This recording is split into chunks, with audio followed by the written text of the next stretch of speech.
We're back. If you're here and you are checking out my channel for the first time, know that I do pretty much uncut, sometimes unscripted, but today I had to do scripted videos all about teaching you SEO. But understand, I'm not like other YouTubers. I actually show you real stuff. I show you concepts that you've never heard of before because all other YouTubers are playing with Tonka trucks, okay? We play with big rigs on this channel.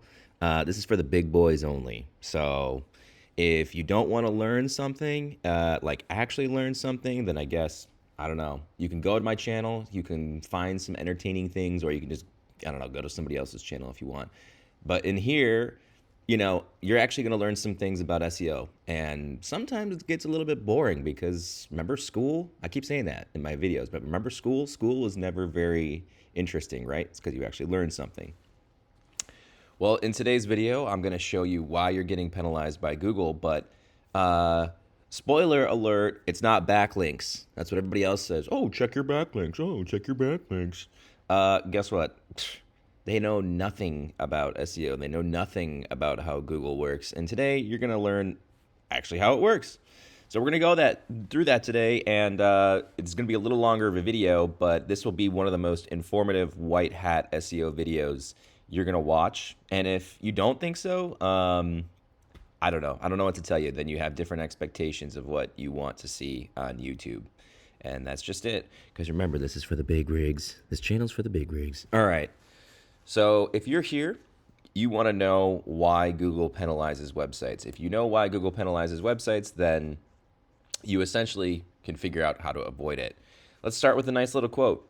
Do not judge me by my successes. Judge me by how many times I fell down and got back up again. Nelson Mandela. Kind of nice, right? The reality is that we've all had websites that have been crushed by Google. That's just the reality. No matter how good you are at SEO, SEO changes. Google's constantly changing what they're looking for. And they're doing this because they want you to do the work for them.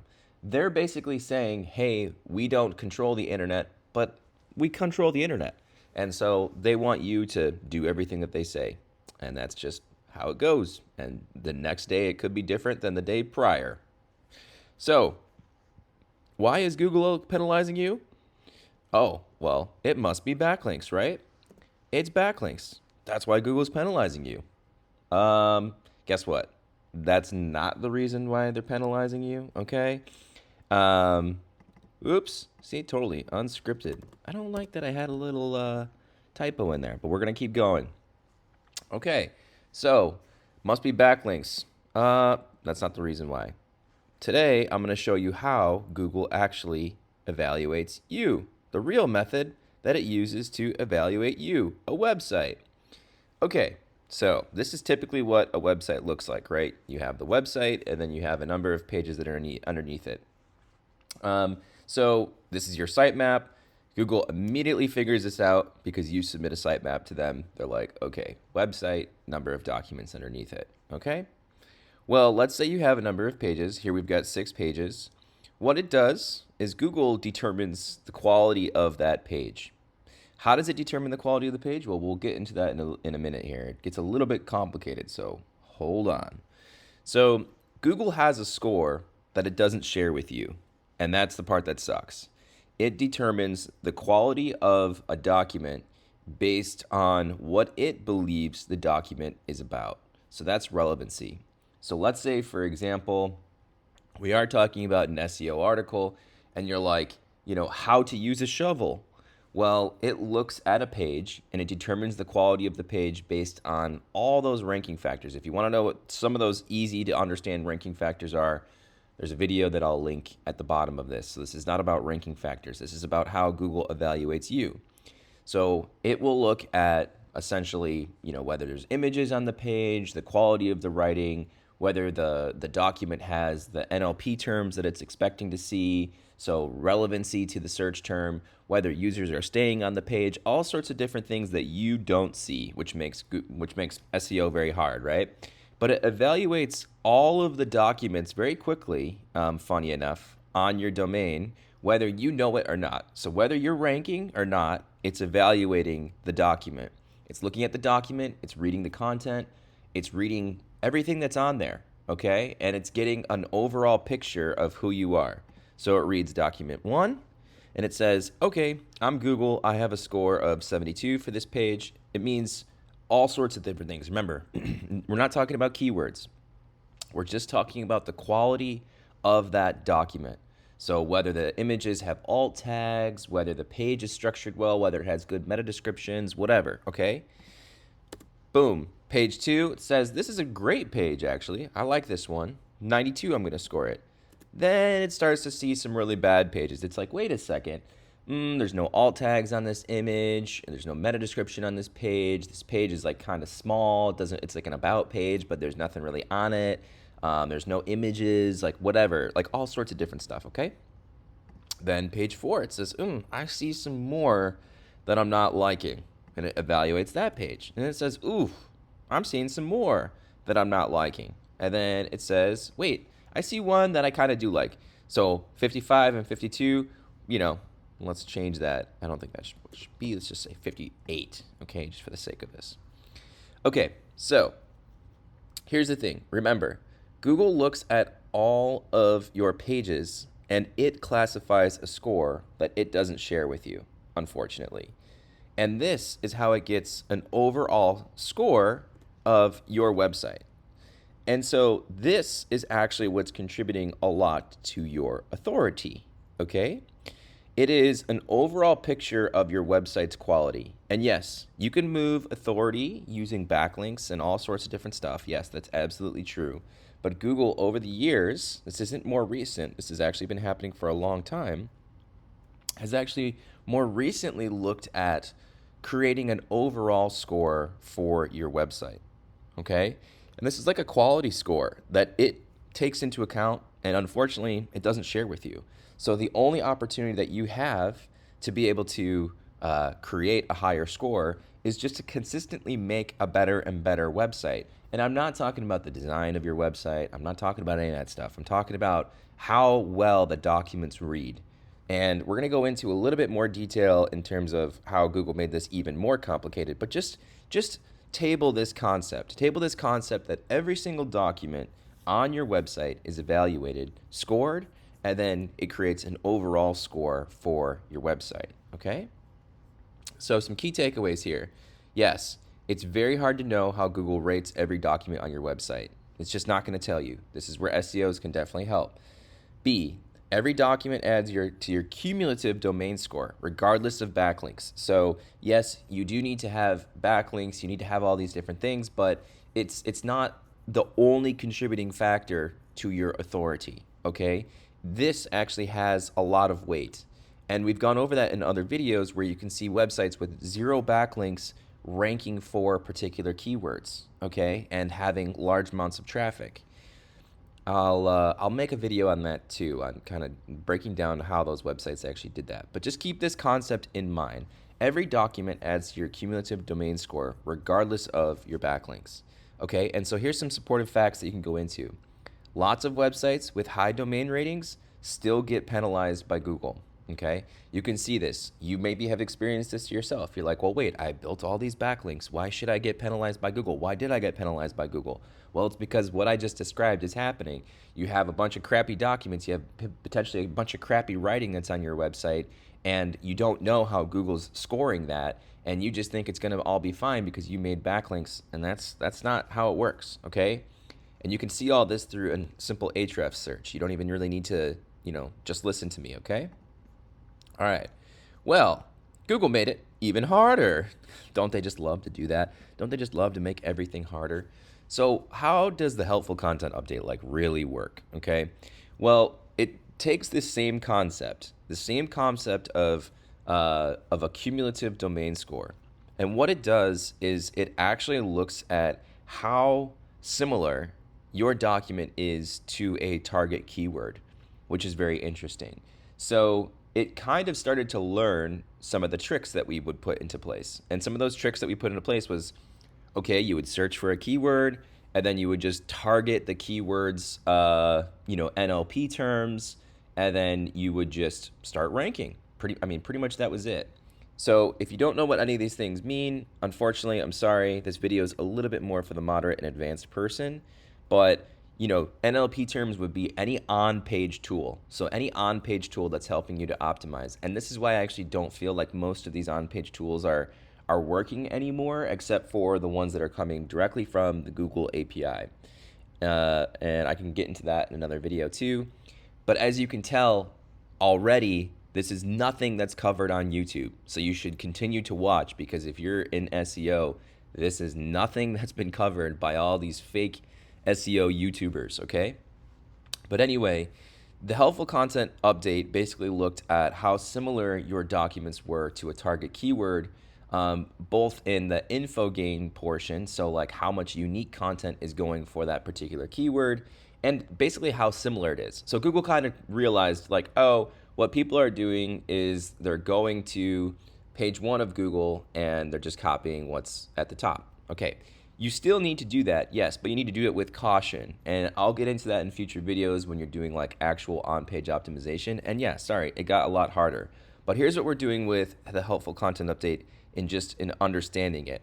So let's say you actually have keywords that you're going after. So instead of them being documents, I mentioned them, I renamed them to keywords, okay? And what this is keyword similarity scores. So this is you basically just copying what everybody else has put out there. You still need to put the same level of information. So let's say, for example, it's someone who wants to know how to, I don't know, change settings on their iPhone. Okay, well, you still need to say the same thing because the settings are going to be the same instructions, but maybe you add more imagery, maybe you make it simpler to understand, maybe you do things that actually make the content more unique. Understand? So sometimes, yes, there is a similarity between content that you have to have, but your execution of it is key. You still need to make it more helpful to the user. And that's what people aren't really fully understanding, is they're still kind of going after keywords, which, yes, you need to go after keywords, but those keywords are just giving you ideas for subject matters. So if you're just going keyword similarity, keyword similarity, keyword similarity with nothing that's different on the internet, that's where you're going to get some of these red scores that are here, okay? So we invert this a little bit with our scores. So let's say there's a document that has keyword 1, and the similarity between it is only 42, meaning that like the similarity between your document, not the relevancy, just how much you're copying everybody else, is low, right? It's like below 50%. So relevancy, all that good stuff, it's all there, but you're not copying everybody else. That's a good score. Okay, keyword number 2, 22. So you're adding a lot of new information. You're being very helpful to the user by just not copying what's already available. Maybe you've just simplified it. Maybe you've made something at the top of the page that says key takeaways. Here's how you do it. Or if it's a Android settings, you're just saying step 1 through 10 right at the top of the page. Awesome, cool, that's different. Not a 3,000 word article about how to do it when you don't need to do that, okay? And then all of a sudden, you get into keyword 3 where you're like, ooh, this is very, very similar. Keyword 4, very, very similar. Keyword 5, very, very similar. And then keyword 6, it's like, kind of similar, but not. Now you are putting yourself into the territory that most people are in today. Understand this. Most people got hit by this helpful content update because they did this and they get some bad score, under 50%. Typically, what I've seen is you've got to have a greater than 75 score. And this is a score that's hypothetically made up by Google that, again, you don't see, which really sucks. And there are ways to evaluate knowing that you're kind of too similar to other documents out there and too similar to other keywords. In particular, here's how you can do it. Here's what you can remember. Okay, some key takeaways. 1, be cautious with your use of NLP tools, and they cause you to essentially over-optimize for a keyword. And by over-optimizing for a keyword, you're kind of stuffing in particular words into a document that Google's going to see that you're doing that. They're going to see the update to the document that you made was just about stuffing additional words into the page, and it's going to send off some triggers, okay? Target a keyword with user intent rather than the keyword itself. So here's how you get your user intent. Just the keyword equals the user question plus the need. And then the need equals whether it's a service page, like people who want to download an app, whether it's an informational page, meaning like a tutorial, a navigational page, meaning like, it's you finding like flights available in certain cities or something, coming out of certain cities, and so on. So you have to understand kind of the setup and the nature of that page. Not everything is going to be informational, okay? And that's your need. So typically it's user question plus the need. So let's use that same example. Let's say I'm trying to find a flight that's going out of San Antonio, Texas or something. I don't even know if there's an airport there. Well, that's going to be a navigational page, but it's going to have some certain things on the page like, available flights upcoming. It might have like, a search bar. It might have different things on the page, and that's perfect for SEO, right? Because the user is going to click on that. It's going to use that. Like Google looks at all that stuff. You have Google Analytics installed on your website. Well, guess what? They're looking at that too. It's part of their policies. They can look at that information. Everyone has Google Analytics on their website. Okay? And then here's what not to do. Do not have a website, it's supposed to say have, a website full of pages that strictly target keywords. That's why you are tanking, is because you are doing this, you are trying to target the keywords a little bit too much rather than targeting the keyword's intent, and you're getting this cumulative domain score that's really low. Okay? So what you can do to kind of reverse this a little bit if you want to is take any of those pages that got tanked in terms of rankings and honestly just delete them. Get them off the site. And then wait for the next update, because typically, websites aren't evaluated again until the next update. But I'm not going to go through penalty reversal because it's just too hard, okay? But just delete the pages. I'm sorry to tell you, but Google's telling you through the dropped rankings that it's not a good page. So try again. Just delete it and then start over. Okay, so an ideal website. Here's what an ideal website should look like. It's using keyword similarity, that this makeup of these scores. Keyword similarity, which is a low score, okay? And then content quality, which is a high score. And yes, sometimes these have overlaps. So for example, I'm just going to copy this. So let's say your keyword similarity score and your quality score are in contango with each other. That would be a very, very good thing. So let's say page 1 targets a particular keyword. This is the page 1, targets a particular keyword, but it's not too similar to everything that's out there. Thumbs up. Page 2 targets a particular keyword, not too similar from everything that's out there. And the score of that document, meaning the quality of it, meaning that it has the stuff on the page that people would expect to see. Like if you're doing tutorials, like let's say that same example of a tutorial where you're teaching someone how to change their settings on their Android or iPhone phone, then what you're going to want to do is have a screenshot of like, here's where you go. Arrows pointing to that screenshot. You're going to have, a bulleted list, step 1 through 10. You're going to have how to undo these settings. You're going to just make a quality document based on, it doesn't have to be long, which is great. You don't have to have lots of content. Like you don't have to have lots of written words on the page, which is fantastic. You're just going to make that as best as you can and then let Google do its thing. And so you could have a page like this, not too similar from other page results, but also super high in terms of quality, and so on and so on and so on. And then essentially you have an ideal website, which is a cumulative score that Google is putting into its system that's higher than 75. Okay, so you're going to tell me, you're going to say, well, there is absolutely no way that I can do this because I have 500 articles that are on my website. That's not necessarily true. Again, if you have, like, let's say 100 articles that are on your website that all tanked in rankings, just delete them. I hate to tell you, but just delete them. Don't move them over. Google's telling you straight up through its system, hey, this is trash, so you should just trash it too. I know your hard work might go by the wayside, and it's hard to really do that, but it's going to be hurting you in the long run because your cumulative score is going to be dropping and it's going to drop the other pages. Remember, that's what Google said. If you go into the helpful content update, it said poor quality content on your website can drop the entire domain. Go read through the documents if you want to go see that again. It actually references it, and so this is just a visual of how it works. So if you have poor quality documents, it will actually drag down the performance of the high quality ones. Okay. So I'm just telling you straight up, just delete the content. Okay. So key takeaways here: audit everything under the sun when it comes to your website. Just delete stuff if you need to. Every single page is going to be evaluated, so don't just look at pages that are going for keywords. And then don't just look at pages and websites with high authority as examples here, like USA Today or Business Insider or whatever. A lot of people look at these examples and they say, well, they're doing AI content and they're doing yada, yada, yada, and they're not tanking, so I can do it too. You're not Business Insider. You're not USA Today.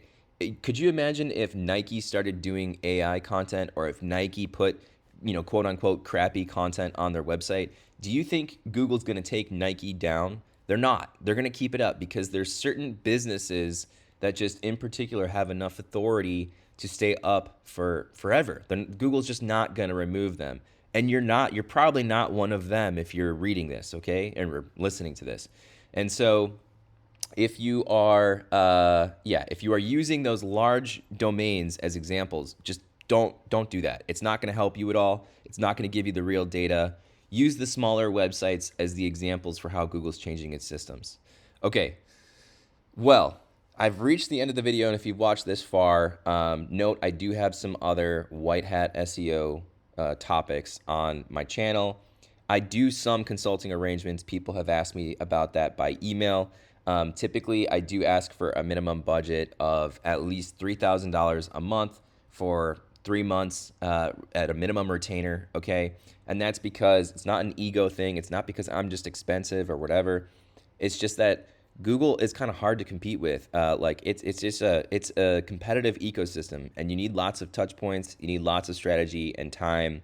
And so if you want to reach out to me, my email is in my profile, and you can do that. And I'm happy to talk to you about what those services are. There's a couple of different ones that you can see in other videos. Regardless, reach out to me by email if you just have any questions, if you're a serious brand or if you're a serious person trying to take this seriously. Also, you don't have to buy anything from me. You can just watch all my videos and learn. I highly recommend just doing that. And then what I would do is, because I've been getting all these questions like people almost consulting with me, like where they're long questions in the video and I just can't answer all of them. I've gone ahead and made a memberships portion of my site, or my YouTube page. I don't even know what it's called. And I hate to do it, but it's $50 a month, and I will put some longer videos in there. And in there, primarily, I will answer your consultative questions, because a lot of people are asking me things like what their website is going to do when XYZ happens, or they're asking me about like backlinks. They're asking me all sorts of questions that are kind of complicated and take time to respond to, and I feel bad not responding to them. And there's just too many of them at this point. So if you sign up for that, I will make it a priority to answer your SEO questions. I think it's fair that I get compensated for my time of answering those questions for you. And then, of course, I will make like longer videos just like this one, telling you how things work, so you don't have to guess. And I hate to like monetize my channel that much. I really do, because that wasn't the point of this channel. But the channel has sort of taken a totally different direction, and and I do want to help people. That was the point of the channel, was to help people. And I just don't have enough time to answer every single one of these questions unless I make time for it. And so, yeah, don't hate on me for doing that. But leave a comment, a like, tell me if you like these style of videos, the more white hat stuff. Yeah, just give me a thumbs up, give me a like, give me a subscribe. And I hope you enjoyed this today. I hope this was helpful to you. And I will see you again soon. And yes, if you're a Black Hat SEO, I hope those charts are going up and to the right. All right, catch you guys another day.